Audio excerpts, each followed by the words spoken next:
back to the Growing Pains podcast. As you know, my name is Jordan. As always, here with Big Z. And today we got a special guest, Johnny Masano. Yellow. We're here at the auto park. You guys seen the quick little tour that we took beforehand. Afterwards, Yeah. we're going to go look at some cool stuff. The place is amazing. So I would say, If you ever get a chance, come up here and check it out. Come and look at This it, man. is amazing, this whole place. I told him we were just at the auto show Yeah. last week, and this place was better than that. Better than the auto show, for sure. Especially, and we got the nice ones behind us. Yeah, right here. We picked We picked the special room. It's cart room where it's cars and art. Yeah, we cut out some of the artwork, just we don't want to put the artists out there, so you got to come and see it. But there's a lot of other artwork going on here. They got vinyls, and they got the water, they got the plants, they got everything going on here. And we do ship nationwide, but this is one of the places where you have to see it to believe it. For sure. For sure. Yeah. The videos definitely aren't going to do it justice. It does not do justice. We're going to try and at least show the crazy stuff that is here. Yes. There's stuff that you'll never see it. This is nothing like a car dealership. No. That's why they call it the auto park. But we're going to go through a little bit about Johnny, and then we're going to get into some of this business side of things and the future, and we're going to go look at some cars. But Sweet. Where'd you grow up, Johnny?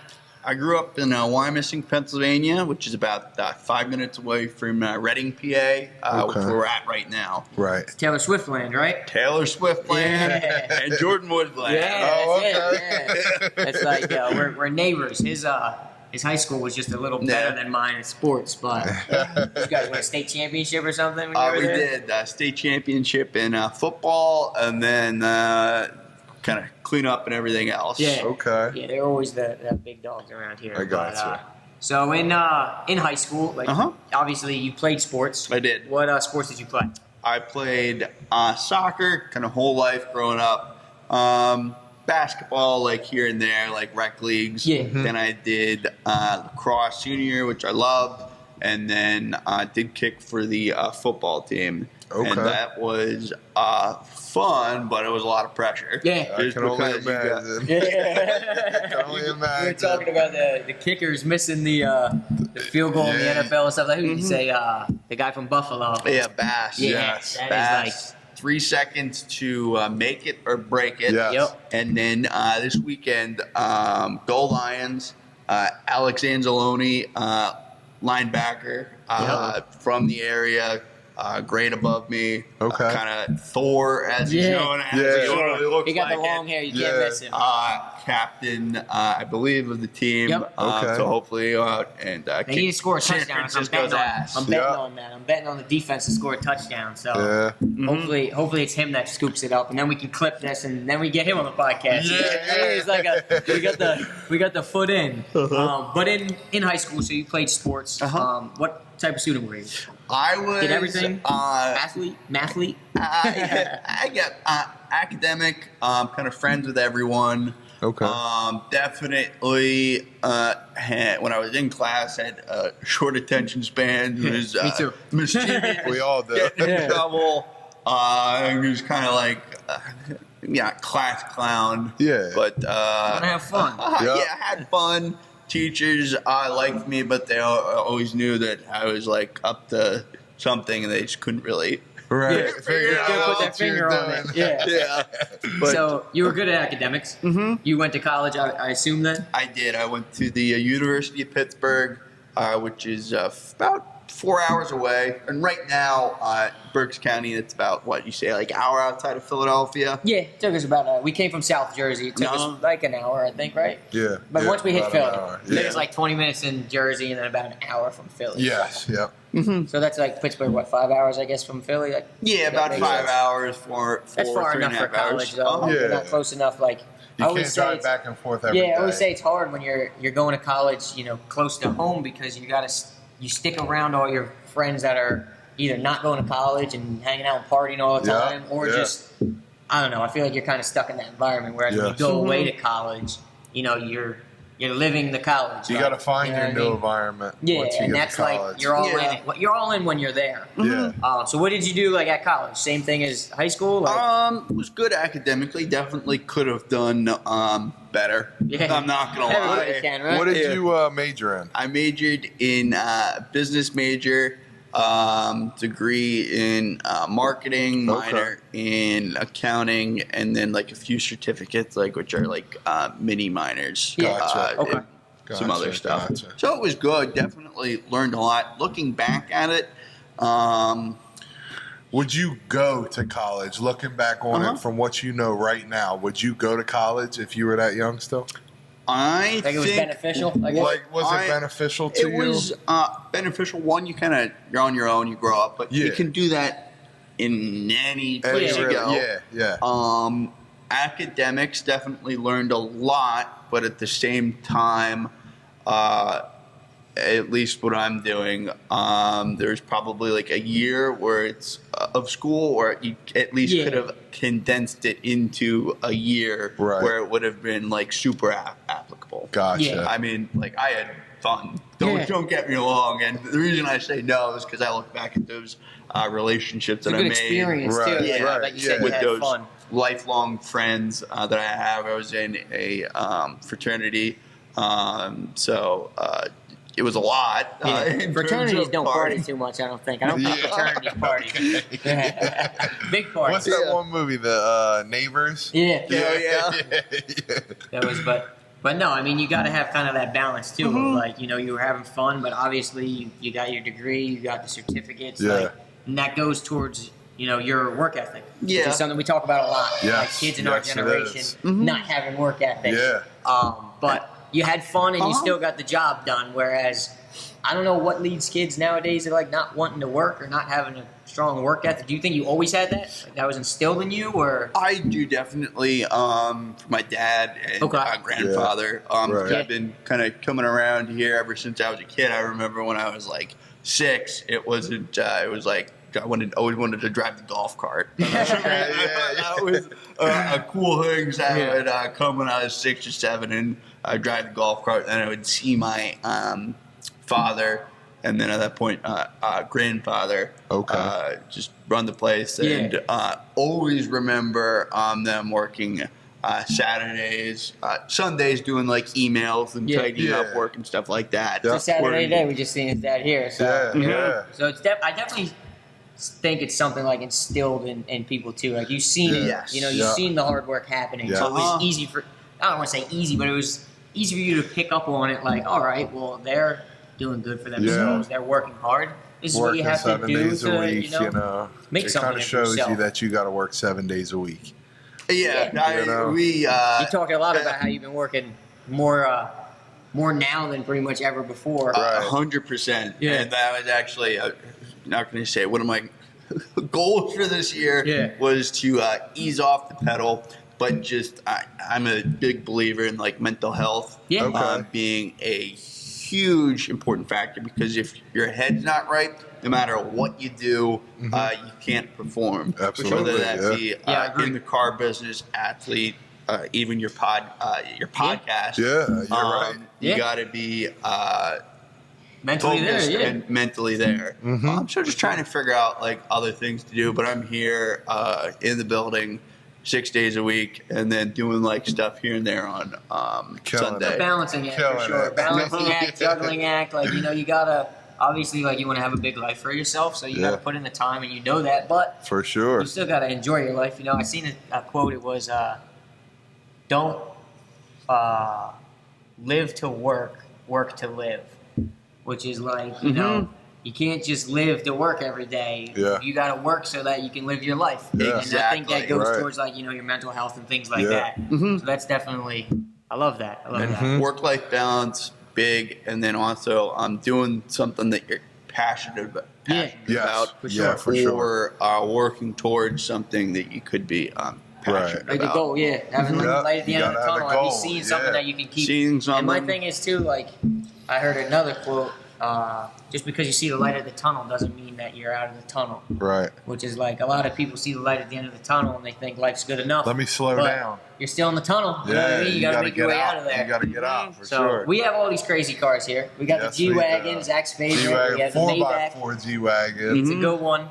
obviously, we're gonna look at some cars later. We've seen a lot of cars already today. Yes. What was your first car? I was a Mitsubishi Outlander. Okay. So a few years ago, we had a Mitsubishi and Mazda dealership. Don't have those anymore. That's where I was a salesperson at. Yeah. Mitsubishi. Uh-huh. I Yeah. loved it. They gave you a little credit card. Every new car you sold, you got money on there from Mitsubishi on top of my commission from the dealership. Oh, wow. That was There the best you part go. about it. But I sucked still. You would have, if you stuck with it. Yeah, you'd have if I would have been stuck great. with it. But so the Mitsubishi Outlander. And what is your dream car? A dream car or favorite car is the car that we just sold. Yeah. I hear that. Yeah. That's always a good one, right? The one you just sold. But if money were no object, and I could just say, let this pop in front of me right now, it'd probably be like a LaFerrari. Okay. All Just- right. Yellow or red? Red. Red. Red Yeah. for sure. That'd be a good story. With the peanut butter seats. Yeah. It'd be a good story. The Mitsubishi Outlander to the Ferrari. But the only Yeah. problem is when he comes here in the Ferrari and the guy that wants to buy the Maybach sees the Ferrari, he's going to have to sell him the Ferrari. Yeah. Then he's going to have to get another one. And Everything's got a price. everything's for sale. And then even though I'm around all these cool cars every day, I think I know more than the average person, but I am by no means a quote-unquote person. car guy. Yeah. Yep. Everything's for sale, and you can't really get attached to anything Right. in They this come business. in, they go out the door. Right. We've been here for 2 hours, and I'm completely attached to these two. Yeah. Yeah, my wife's here and she wants me to leave with a car. I mean, we just got a car. We got one a year ago at the same place. So. But yeah, with that, most importantly, one, thank you for the course. business, repeat business. Yeah. But I'm just extremely blessed for the position that I had the opportunity to be in. Right. Extremely blessed for the great coworkers, including your father, who's been Yeah. with us for He's crazy. 18, 20 years, and then our great clients and repeat clients. Okay. Sure, I'm one of them, and I'll hopefully I come back here soon to get I one was of these just about to say, G-Wagons. I'm coming back in a couple months to get this one right Uh-huh. here. That's For what, That's what sure. we're shooting for. Once we take the podcast to the moon. Yep, that's So Hell yeah. going into the cars, I seen online that Masano Auto Group has been around since 1954. So you just kind of hit on how you're blessed to be a part of it. But like, how does that feel to be a part of such like a long-standing 1954 is a long It's time. a long time, You know yeah. what I mean? So how does that feel for you to be a part of something like that? First off, just blessed. Yeah. Yes. Like I said. And then two, with that, because we've been around since 1954, I got the best teachers and mentors in the world. One of them being your father, just Yeah, from he's that great. reconditioning perspective, and the long-standing coworkers. But there is pressure that definitely comes to it. But course. with pressure, You build diamonds, right? I was Exactly. just about to say Yeah, that. I diamonds. was just about to But say you're, that. you're carrying the torch, like you said earlier. You're carrying the torch. So I think it's in great hands. Yeah. I would say. Thank you. Of course. Thank you. But we started in, just a little background, started in 1954. Started by my grandfather after World War II. He was a pilot and flew cargo planes over the Himalayas. Okay.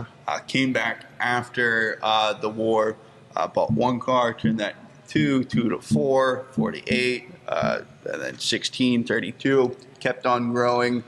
His brother Bruce was also in the business with him, and then they acquired their first dealership through a manufacturer, which was Lincoln. Okay. And then throughout the years, the company has expanded and contracted with brands and footprint somewhere along the line. But, Yeah. my dad, John, and then my uncle Bruce joined the business. They're the and best. They've been They're running both it the best. Ever They since, huh? Yeah. ever since. And then I joined full time 8 years ago. And then before that, throughout like college, So the high fun school. summers when Johnny Yeah. came around. Let me tell you, when he came back from college, I was like, oh, we're having fun. We drive the golf cart around. And, it was always a blast when he came back. That's so 8 funny. years you've been, Pretty much kind of learning full everything. time. Yeah, learning Where'd you everything. start when you were first year? Well, Was it with me? Yeah, it was with you. And, Start at the bottom total pole. Yeah. Work your way up. That's it. I've been in a lot of positions throughout the company. Started out in detail, and then when it was full time, started out in sales and became a business manager. This is at our BMW store. The whole chain. What? You went through the whole chain of command. And then from there, an opportunity opened up at the auto park, and I managed not the entire location, but just our used car operation for a few years. Went down to Mercedes-Benz, assisted there, and then right now I just kind of do a little bit of everything, whether it be sales, service, parts. You earned it though too. Like everybody can respect somebody like he came from detailing a car. It wasn't like he was just given hey you got the last name, you get this position. Everybody here can respect that. You came from cleaning cars and you did the job, and then that also you're a helpful person to everybody. Anybody can ask you a question because you've been in their shoes. I try to be. And believe me, there's a lot. Even though I've been here for 8 years, a lot more for me to learn. Even the service and servicing cars side of business. I understand that, but I'm by no means an expert in that whatsoever. Yeah, at least a little bit, kind of about everything. Whereas like a lot of people, they just think they should get the job, and it's like, you gotta kind of earn everything. Yeah. So we're in the auto park. Yes. Where did this come from? I know you have your other dealerships, about 3 minutes down the street. Pretty much, yep. But how did this all come about? Because this place is crazy. Thank you. This crazy. is wild. I just heard Z telling his dad, "You got to come out to Reading and come look at this place." I just told him, this place is amazing, man. You don't see anything like this anywhere. Yeah. Anywhere. It's incredible. So how did this come about? So this used to be Baldwin Brass. They used to make brass doorknobs and other brass fixtures for your home, or who knows else what. Right. They were going into, I think, a little bit of financial trouble back in 2008, like everybody was. Yeah, tough time. Black & Decker bought them, tried to run it for a little bit, decided it was best to move the operations down to Mexico. Yep. Building was kind of abandoned for 2 years, and then there was actually a massive hailstorm. I remember this. Yes. I was here for this hailstorm. Yeah, really?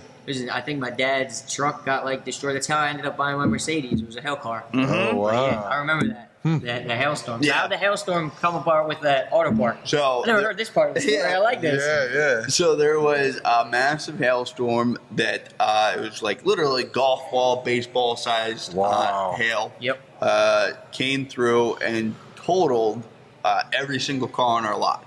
Wow. Which is down the street. And with that, even though they're totaled, we still have to sell them.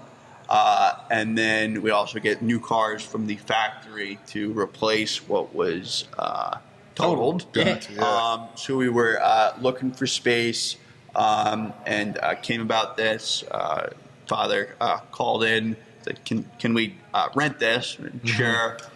Started out with that, and then slowly, but I'm not going to say slowly, but surely. But then we figured, we were at that time on the other side of town.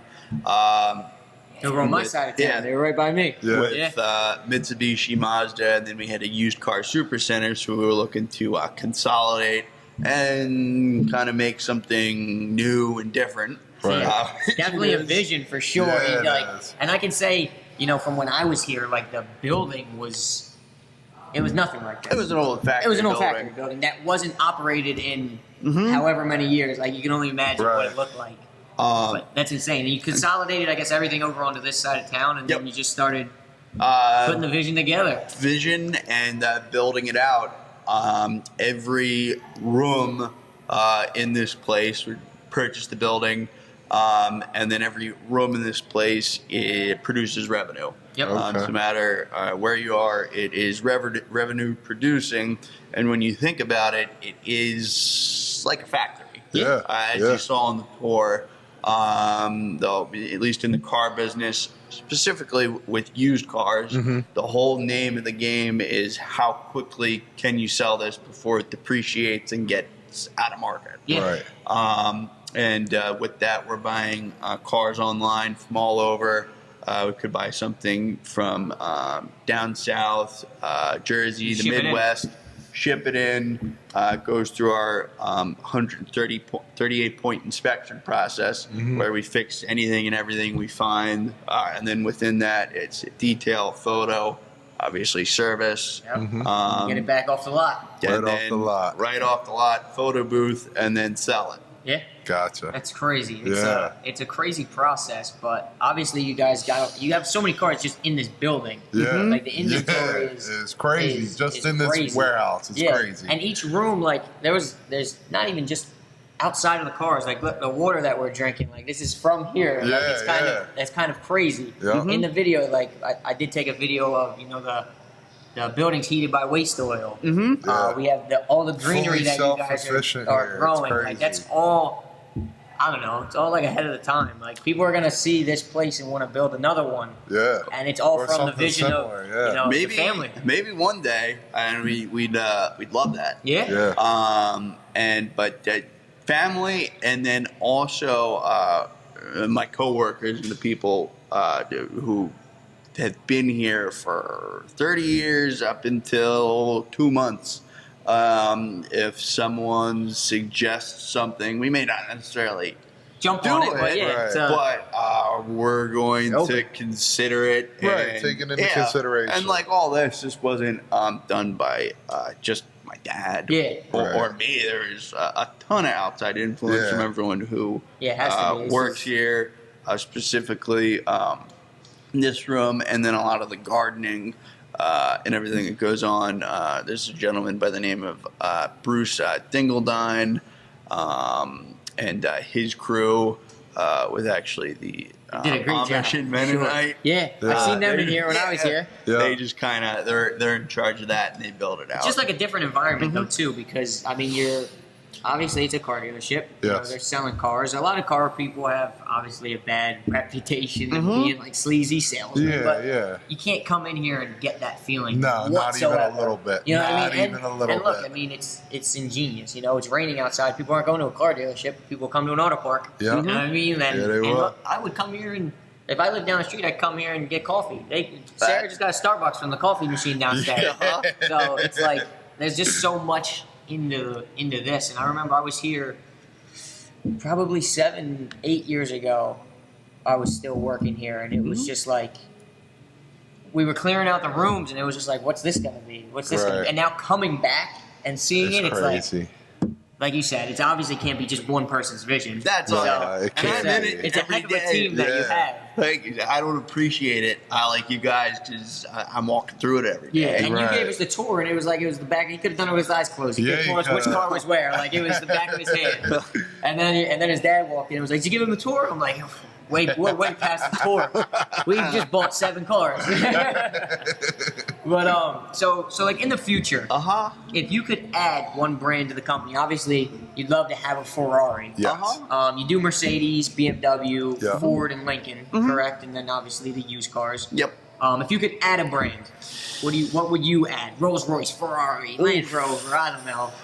That's such a hard question. It is. Because there's so much that goes into it. For sure. Not only the brand, but the location. Yeah. Because the location is everything. I mean, I'd be happy with pretty much anything. Yeah. Highline. Anything that can anything Highline. highline. Revenue. And that, even Hyundai, Kia, another Ford, They're pretty Mercedes-Benz. big right now. Hyundai and Kia is pretty big. Yeah. But, I mean, you dream definitely for Range Rover, Ferrari, Right. Lamborghini and all that. Bentley, something like that. I mean, look, you got Maybachs and G-Wagons. I mean, I know. you got to be happy about that. You know what I mean? That's pretty top of the line. You might not be there yet, but you're close. Yeah, for sure. So I have a couple more things. We're gonna look at some cars. Yes. So obviously, like you had said earlier, you're carrying the torch. where do you believe, say, I don't know, 20 years is a long time, 10 years is a long time, but what do you think the future is for the company? Just steady growth, or is there anything that, you're shooting for? I know you said you have your goals. It's kind of a loaded question, but... Goals would definitely like to expand our footprint, whether that be through acquisitions and acquiring more dealerships. And then the car business, I think, is always going to be a people business. For sure. Yes. You need great people working with you to connect with all the wonderful clients we have out there. And spreading the word, like him, just on the phone with his dad, telling him to come out. Like, you gotta check this place out. You have to. Yeah, and he'll come down and buy a car too. Yeah, he will. But you want to expand your footprint, get as big as you can. That, and then the great thing with the internet is you can do that organically with what you have already. Yeah. Especially with like some of the My Box and the G-Wagons. We do a ton of business online. Yeah. And social media is just social crazy, media. I mean, hopefully we can attract some people here just from this. That's the goal. That's why I was so excited to come down. Yep. I mean, just showing him it, I was excited for it. So like, hopefully, these people can view this, come out to Reading. They can see some of the nice spots over on Penn Ave. Yeah. And then they can come here and hopefully buy a car, but they don't have to. You know what I mean? Yeah. Come hang out, enjoy it, and if not, we'll ship to you. Yeah. Yeah, we do business all across the country. Obviously, we're more localized to Reading, PA, but specifically when it comes to a lot of the Highline stuff. Those clients, they're so busy and also so successful that they want what they want, and they want it now. They want it yesterday. They want it yesterday. Yeah, they do. I know how that is. And we're here to service their needs Yeah. There you with go. whatever they need. And that's the thing too. You have about 20 Maybachs we've probably seen. You know what I I mean? would There's say not more than that. there's not 20 people in Reading driving Maybachs. No. So you have to have that You got that that footprint separated where you all can over. ship it out I'm looking at like 4 right now. and that continued growth. But I think with you, like you said, I like the carrying the torch. That's a good. Yeah. I like that. Yeah, that's with awesome. you there, and obviously, you have a good vision. I feel like you follow your dad's vision as well, which was something that brought all of this together. Yes. So Yeah. I think it's in good hands. I agree. I'm excited for the future. I'm going to keep coming down and Absolutely. Awesome. I'm going to keep coming down and buying cars for sure. Yes, We made a for pact sure. on the way down here that if we end up buying a G-Wagon, we're only buying it from here. Yes, this is it'll be the only place we buy it from. And we're just going to have to get a good deal. But we'll deal with that when the We'll time talk comes. about that when the time comes. Yeah. So we're going to look at some cars. We're going to take some clips of that. We'll put some reels up and things like that. Okay. There's one thing that Z's been driving me nuts over. Yes. For the last, I told him we were doing the podcast and we were coming down here. So I'll let him ask the last question. I appreciate the, I appreciate you guys coming Yeah. down and the here. story. You guys, I think it's it gonna was be a great. hour drive this morning, Yeah. or whatever Yeah. it was for you. I think it's appreciate going to be that. a great episode, and hopefully they see the story, they come down and view it. But I'll let Z end it off with what he wants to do because he's been bothering me for it, and he'll tell him if he's allowed or not. Can I drive the G-Wagon? I think we can make that work. Follow the Grower Pace podcast on Instagram. 2 T's. Yes, sir.